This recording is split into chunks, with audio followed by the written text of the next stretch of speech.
আসসালামু আলাইকুম, আশা করি সবাই অনেক বেশি ভালো আছেন। তো আমাদের এখানে কি ধরনের কবুতর আছে, দেশি বিদেশি অনেক কবুতর আছে, তো আপনাদের সাথে দেখাবো। তো লেটস গো।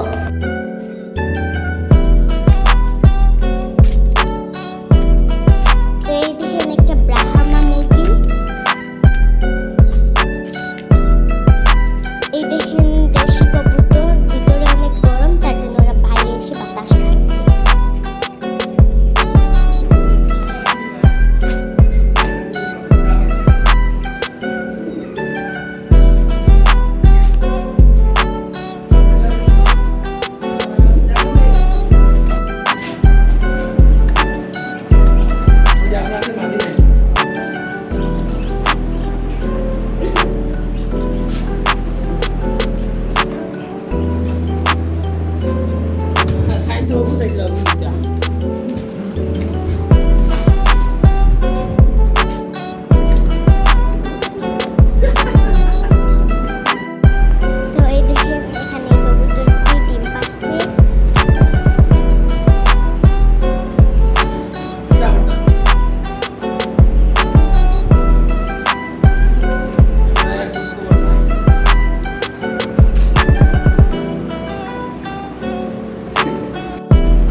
তো এই দেখেন